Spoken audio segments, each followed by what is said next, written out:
O ano é 1922. A independência do Brasil completava 100 anos. E foi em 1922 que um grupo de artistas intelectuais brasileiros, na sua maioria filhos de uma oligarquia cafeeira, decidiram realizar no Teatro Municipal de São Paulo uma semana de arte. Você já deve ter percebido que a gente está falando aqui dos artistas da Semana de Arte Moderna de 1922. Mário de Andrade, Oswald de Andrade, Tarsila do Amaral, Anita Malfatti, Di Cavalcanti, enfim. O objetivo desses artistas era propor uma nova estética, que fosse capaz de acompanhar os novos tempos do país e valorizar aspectos da cultura nacional outrora marginalizados. Bom, e assim fizeram.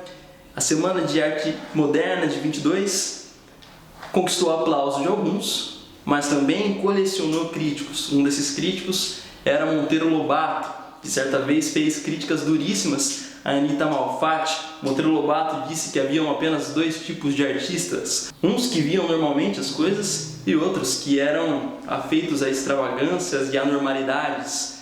Acusou Anita Malfatti de realizar nas suas obras aí extravagâncias do tipo de Picasso e companhia. Bom, de fato, os artistas da Semana de Arte Moderna de 22 estavam profundamente influenciados aí pelas vanguardas artísticas europeias do século XX, o surrealismo, o cubismo, o dadaísmo, o expressionismo. E não apenas nas artes, é que o Brasil das décadas de 20 e 30 se transformava. Também alguns estudiosos desse período se debruçaram sobre a questão da formação da sociedade brasileira. Um autor muito importante nesse contexto é o Gilberto Freire. Gilberto Freire, que escreve e publica em 1933 Casa Grande e Senzala. Nesse livro, o que há de mais original para explicar justamente essa questão da formação da sociedade brasileira é a tese da mestiçagem. Gilberto Freire vai entender que o Brasil é um país mestiço e que deveria assumir a sua condição de país mestiço para daí então encontrar os caminhos do seu próprio progresso. Isso era muito original para a época, principalmente porque nesse contexto Gilberto Freire vai estar se opondo às teses eugenistas, às teorias de branqueamento, que sobretudo na segunda metade do século XIX e na primeira metade do século XX ainda eram muitíssimo influentes no Brasil. O que eram as teses eugenistas, o projeto do branqueamento? Eram teses que, travestidas de um racismo supostamente científico, tendiam a identificar no branco a raça superior, a raça pura, a raça dos bons costumes, a raça da moralidade, a raça da beleza, enquanto o negro cabia ao papel da condição de inferioridade. Se a gente quiser colocar essa distinção em termos mais antropológicos, dá para pensar que ao branco cabia o papel do sagrado e ao negro o papel do profano. Enquanto o branco era a razão do aperfeiçoamento máximo da sociedade, o branco europeu, já o negro era dotado de toda a sorte de degradação moral e de degeneração da espécie humana, certo? Então, as teorias do branqueamento previam, então, que o Brasil deveria se embranquecer, deveria eliminar o passado negro. Por isso, a validade e a importância da obra do Gilberto Freire, que nesse momento entende a mestiçagem como fator positivo do Brasil. Outro autor importante, que em 1936 publica Raízes do Brasil, é o Sérgio Buarque de Holanda. Sérgio Buarque de Holanda, que já era mais próximo dos artistas da Semana de Arte Moderna de 22. Sérgio Buarque de Holanda tem um conceito muito bacana, que é o de homem cordial. Então vejam só, o homem cordial, algo que o Sérgio Buarque de Holanda vai buscar lá na sociologia do Max Weber, na sociologia compreensiva do Max Weber, uma das primeiras análises sociológicas que incorporam o pensamento do Weber no Brasil, é o homem cordial. O homem cordial do Sérgio Buarque de Holanda é uma representação, então um tipo, uma figura que reúne traços mais marcantes do brasileiro, certo? Então o homem cordial. Cordial nesse sentido, pessoal, presta bastante atenção, porque cordial não está ligado à gentileza, aos bons modos, aos bons costumes. Cordial remete à palavra coração, que lembra intimidade, afetividade. Para Sérgio Buarque de Holanda, o brasileiro seria um povo que não suporta o peso da individualidade. E por não suportar o peso da individualidade, precisa viver nos outros. Sérgio Buarque tenta demonstrar isso com a própria linguagem. O sufixo inho denota essa tentativa de proximidade, essa tentativa de aproximação. Entende? Se dissesse assim, ele é o meu senhor, ele é o meu senhorzinho. Entende como a relação já fica mais íntima? Sérgio Buarque de Holanda pensa então que a polidez, essa postura fria, impessoal, distanciada de outros povos como o europeu ou o asiático, não servem para o brasileiro. No limite, o brasileiro pode incorporar esse tipo de atitude apenas enquanto máscara ou estratégia de resistência. Mas na sua essência, já não é assim. Na sua essência, o brasileiro seria esse povo, então, mais caloroso, mais afeito à intimidade, procura a afetividade. Bom, isso, por um lado, faz com que o brasileiro seja um povo com alguma dificuldade de adaptação à burocracia. Por outro, Sérgio Buarque vai dizer que esse é o traço de originalidade que o Brasil deixa para o mundo. Nas décadas posteriores, aí vamos pensar em 50, em 60, já a sociologia muda um pouco de objeto. Sociólogos vão se preocupar com o aumento vertiginoso da classe trabalhadora, então vão se voltar para a questão do trabalho e também para a questão do subdesenvolvimento econômico do país. Um sociólogo marcante dessa geração é o Florestan Fernandes. Florestan Fernandes, que vai se preocupar com a questão indígena, ele estuda a questão da guerra entre os Tupinambá, estuda o capitalismo dependente no Brasil, o subdesenvolvimento, a burguesia nacional, que para o Florestan Fernandes era submissa no contexto do capitalismo global. E o Florestan Fernandes também pensa a questão racial do Brasil. E é um pouquinho disso que a gente vai falar nesse vídeo. A gente vai olhar para um livro do Florestan que ele lança no ano do golpe militar de 64, A Integração do Negro na Sociedade de Classes. Nesse livro, Florestan percebe e vai descrevendo para a gente como a abolição da escravatura não alterou a posição subalterna do negro na sociedade brasileira. Florestan percebe que se perpetuam as estruturas sociais e se multiplicam as estruturas sociais de manutenção do negro numa condição marginalizada. Então, desse ponto de vista, o Florestan Fernandes está apontando que não há democracia racial no Brasil. Não há nem ao menos democracia.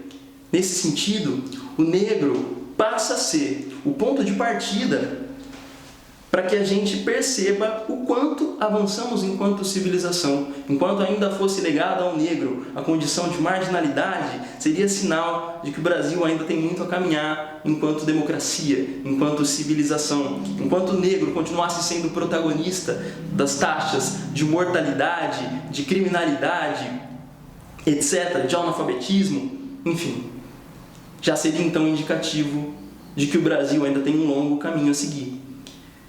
Essa questão da democracia racial, pessoal, é muito polêmica. Por quê? Porque se atribui o termo democracia racial ao Gilberto Freire, embora o Gilberto Freire nunca tenha escrito democracia racial. Mas o que o Gilberto Freire escreveu é que o contato da Casa Grande com a senzala, lembra lá, Casa Grande Senzala, o livro do Gilberto Freire, o contato entre a Casa Grande e a senzala havia corrigido uma distância social do Brasil que, de outro modo, teria permanecido inalterada. O que o Florestan está dizendo é justamente o contrário. É que se perpetuam as distâncias sociais do Brasil, mesmo pós-abolição da escravatura, certo? E é então um pensamento articulado entre essa condição da sociedade civil brasileira e os nossos processos políticos de desenvolvimento da democracia. Bom, outro autor importante, para que a gente feche a nossa aula de Sociologia Brasileira, a nossa aula de revisão, é um antropólogo, o antropólogo Darcy Ribeiro. Darcy Ribeiro, que tem uma vida quase tão interessante ou tão interessante quanto a sua obra. Darcy fez parte de inúmeros órgãos de preservação e proteção dos povos indígenas, teve uma atuação na LDB, a Lei de Diretrizes e Bases da Educação Nacional. Darcy Ribeiro foi vice-governador do Rio de Janeiro, Darcy Ribeiro foi senador da República nos anos 90, e o Darcy Ribeiro, pouco antes de morrer, publica sua obra máxima, mais conhecida, que é O Povo Brasileiro. No Povo Brasileiro, Darcy Ribeiro faz uma genealogia do Brasil, um estudo sobre a origem do brasileiro. Então ele está voltando, de alguma maneira, naquela questão da formação da sociedade brasileira, certo? E aí talvez o que o Darcy Ribeiro traga de diferente em relação a esses outros autores seja o aperfeiçoamento dos métodos etnográficos. Seria a etnografia, uma palavra clássica nas ciências sociais. A etnografia é como uma densa pesquisa de campo, adentrar o campo, tomar contato com as realidades empíricas do Brasil, certo? Então a etnografia é esse papel da pesquisa de campo documentada, do olhar para o campo, da participação no campo. E isso o Darcy Ribeiro fez. Isso permitiu ao Darcy Ribeiro falar na existência de Brasis, e não de um Brasil só. Esses Brasis, então, viriam de uma espécie de gestação étnica, é outro termo que o Darcy Ribeiro está utilizando, gestação étnica do contato que se origina com a convivência entre o branco, o europeu, o negro e o índio. A convivência entre esses povos, as matrizes do povo brasileiro, dão origem a alguns Brasis, e esses Brasis o Darcy Ribeiro descreve no Povo Brasileiro. Mas percebam, essa gestação étnica vai dar origem a quê? Dá origem a um novo povo, a um povo singular. Nesse sentido também há algum nexo com Gilberto Freire, não? Porque a mestiçagem faz com que o Brasil se configure enquanto um país de alguma maneira singular, não é? Mas vejam bem, essa barriga, se a gente quiser dizer assim, né? Essa barriga, essa gestação étnica é fruto, para o Darcy Ribeiro, da violência sexual. Claro, porque esse processo, esse contato entre Casagrande e Senzala, para usar os termos do Freire, ele não é pacífico. Ele é, pelo contrário, violentíssimo.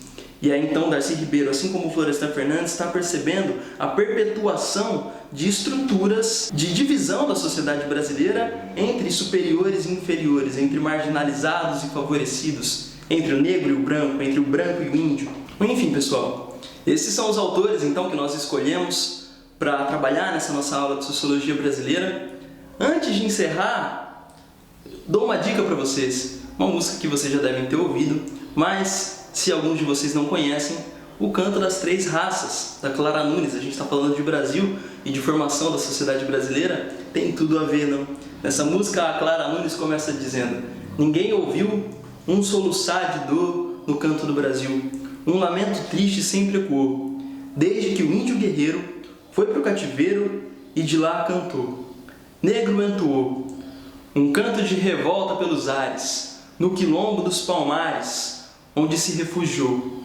Fora a luta dos inconfidentes, pela quebra das correntes, nada adiantou. E de guerra em paz, de paz em guerra, todo o povo dessa terra, quando pode cantar, canta de dor. Aí vem o coro, enfim, tem na voz da Mariene de Castro também, coisa maravilhosa, vocês podem estar ouvindo. Fica então como dica final dessa aula de Sociologia Brasileira, o Canto das Três Raças. Tranquilos, pessoal, espero que tenha ajudado vocês, espero que vocês tenham gostado. Dúvidas, posta aqui no comentário, a gente vai respondendo, a gente vai caminhando junto, certo? Então ficamos por aqui, até a próxima. Curte, compartilha, se inscreve no canal que vai estar saindo vídeo nessas próximas semanas. O ano está acabando, mas novembro vai estar recheado de vídeo aí na Comisaína Sociológica. Tá certo? Então um beijão, gente. Até mais.